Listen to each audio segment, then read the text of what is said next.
नमस्कार किसान एवं पशुपालक भाइयों, स्वागत है आपका हमारी खेती हमारे पशु यूट्यूब चैनल पर। और किसान साथियों, आज हम आपसे चर्चा करेंगे धान के खेत में कौन से खाद की ज़रूरत नहीं है। जी हाँ किसान साथियों, जब कोई भी किसान दुकान पर सामान लेने जाता है या कोई खरपतवार नाशक या कोई और दवाई लेता है तो दुकान वाला उसको 2 थैली और पकड़ा देता है कि भाई ये भी डाल ले धान में, ये भी डाल ले। तो ऐसी कौन कौन सी चीज़ें हैं जिनकी धान में आवश्यकता ही नहीं है, इसके बारे में मैं आज आपसे चर्चा करूंगा और इसका प्रूफ भी दूंगा। कुछ किसान भाई जिद लगाते हैं कि इसका रिजल्ट आता है, लेकिन मेरे पास इसका प्रूफ है कि भाई इसकी ज़रूरत नहीं है। कौन से खाद की आवश्यकता है और कौन से खाद की आवश्यकता नहीं है, इसका प्रूफ मैं आपको इस बुक से दूंगा, जो लिखी हुई है डॉक्टरों के द्वारा। हमारे चौधरी चरण सिंह कृषि विश्वविद्यालय हिसार द्वारा लिखी गई पुस्तक है ये। और इसमें जो खरीफ की फसलें हैं उसकी सारी जानकारी लिखी हुई है। मैं अपने पास से ये बात नहीं बना रहा हूँ कि कहीं आप ये समझो कि भाई मैं अपने आप आपको बता रहा हूँ, बिल्कुल नहीं है ऐसा। जो भी फसल आपकी धान की है उसमें आप कौन कौन सी चीज़ें डाल सकते हैं और कौन सी ऐसी चीज़ें हैं जिनका कोई रिजल्ट आता ही नहीं है। तो सबसे पहली बात करता हूँ मैं आपको। सबसे पहली बात है सल्फर, सल्टोन जिसको हम बोलते हैं। 8 किलो की पैकिंग आती है सल्टोन की, आपको पता है। 10 किलो की भी आती है, 5 किलो की भी आती है। लेकिन दुकानदार क्या बोलता है कि भाई डॉक्टर कहते हैं 8 किलो डालो। 8 किलो की तो पैकिंग नहीं है, फिर 10 किलो डाल दो। तो इससे क्या होता है, हमारी जेब पर बोझ पड़ता है और वो अनावश्यक बोझ है। मैं बार बार किसान भाइयों से यही प्रार्थना करता हूँ कि किसान भाइयों, अनावश्यक चीज़ ना डालो। जिस चीज़ की ज़रूरत है और जो चीज़ हमारे काम आ सकती है कृषि में, वही चीज़ आप डालें।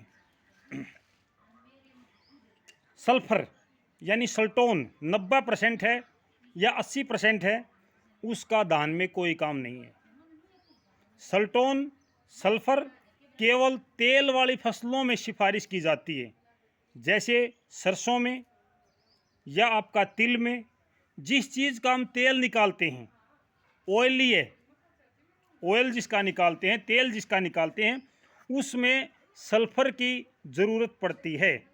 लेकिन धान में सल्फर की कोई आवश्यकता नहीं है। कुछ किसान भाई सल्फर का प्रयोग गेहूं में नमी को सोखने के लिए करते हैं।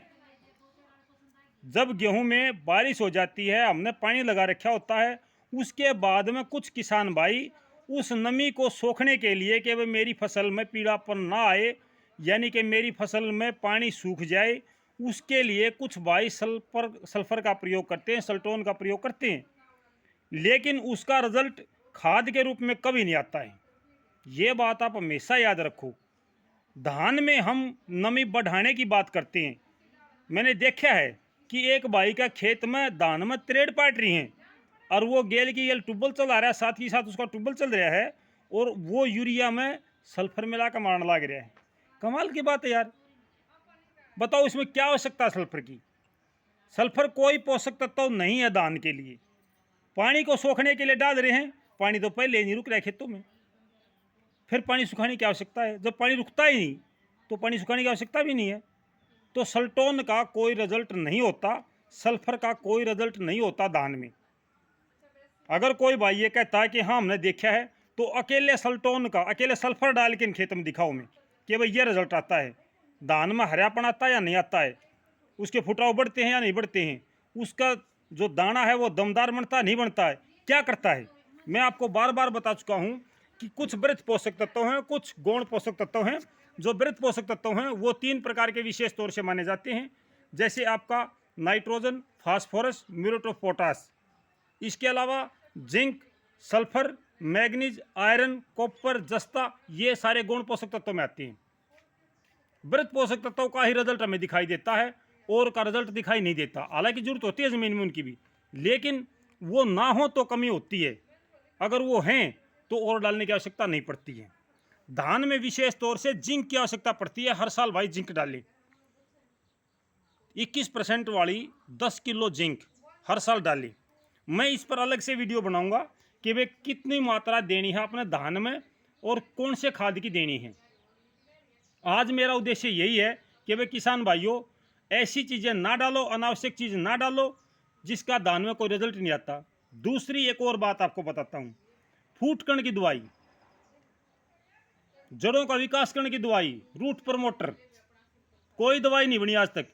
HAU के डॉक्टरों ने साफ बोल दिया कि आज तक रूट प्रमोटर के लिए यानी जड़ें बढ़ाने के लिए, फूट बढ़ाने के लिए, फूट करवाने के लिए कोई दवाई नहीं बनी है।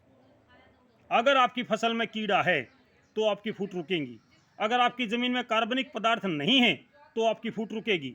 अगर आपकी ज़मीन अच्छी नहीं है, पौधे को पूरे पोषक तत्व नहीं मिल रहे हैं, तो आपका पौधा ग्रोथ नहीं करेगा। अगर आपके पौधे को पूरी खुराक मिल रही है, आपकी ज़मीन सही है, आपका पानी सही है, तो आपको किसी भी प्रकार की फूट करने की दवाई नहीं डालनी है, आवश्यकता ही नहीं है। हमारी HAU के डॉक्टर ये बात मना कर रहे हैं कि अभी तक कोई भी फूट करने की दवाई बनी ही नहीं है। वृक्ष मित्र डाल दो, रूट प्रमोटर डाल दो, फलाना डाल दो, धकड़ा डाल दो। केवल दुकानदार अपनी चीज़ बेचने के लिए आपको गुमराह करता है, ना कि उसका कोई रिजल्ट आता है। अगर हम खेत में डाल दें तो पूछता नमी कितनी थी, हम ये कहा अब हमारे खेत में कौन रिजल्ट आया, तो दुकान वाला क्या बोलता है, नमी कितनी थी। भाई नमी तो कोई नहीं थी, फिर पानी देंदा, पानी दे उसमें यार, पानी में कुकर काम चल लेगा। अगर हम ये कहा कि भाई पानी तो हो उसमें 2-3 आंगल, अरे पानी में दवाई काम थोड़ी कर या तो सुकम काम करने की थी। गलती हमारी होती है, पैसे हमारे, गलती हमारी। सबसे पहली गलती किसान तब करता है जब किसान वो दवाई खरीदता है जिसकी ज़रूरत ही ना हो। उसके बाद हम रिजल्ट का इंतजार करते हैं, जब वो चीज़ आती ही नहीं है। तो सभी किसान भाइयों समझदार बनो। मैं किसी कंपनी का एजेंट नहीं हूँ। कहीं आप ये समझते हो कि मैं कोई कंपनी की दवाई बेचने की बात करता हूँ? नहीं, मैं केवल एक बात करता हूँ कि मेरे किसान भाई समझदार बने, उन्हें कोई ठगे ना। इसीलिए ये वीडियो आपसे साझा करता हूँ, इसीलिए अपने विचार आपसे रखता हूँ कि भाई किसान भाइयों दुकानदार के चक्कर में ना पड़ो। जाके सीधे बोलो कि आपके पास ये जिंक है, 21% वाली है, 10 किलो चाहिए, कौन सी कंपनी की है। पुरानी कंपनी की कोई है तो अच्छी बात है, कोई पुरानी कंपनी की है तो अच्छी बात है। नई नई कंपनियाँ आ रही हैं, लाइसेंस लिया और भर दिया पैकिंग। भाई पुरानी कंपनियों पे विश्वास है, नई कंपनी पे विश्वास नहीं कर सकते हम। पहली बार किसान प्रयोग ना करे, प्रयोग भी करे तो थोड़े एरिया में करे। आजकल किसान बहुत एडवांस होते जान लग रहे हैं, प्रयोग करें सारे खेतों में, प्रयोग करके देखें नुकसान हो जाए, फिर नुकसान तो हमारा सारा बंडा आया। भाई ऐसा नहीं है, आप थोड़ा थोड़ा करके प्रयोग करें, मुझे इसमें कोई दिक्कत नहीं है। आगे भी मैं आपका मार्गदर्शन करता रहूँगा और मेरी कोशिश है, आपसे कुछ भी नहीं लेता, केवल अपने विचार साझा करता हूँ। अगर किसी भाई को कोई समस्या है तो आप कमेंट बॉक्स में लिख सकते हैं।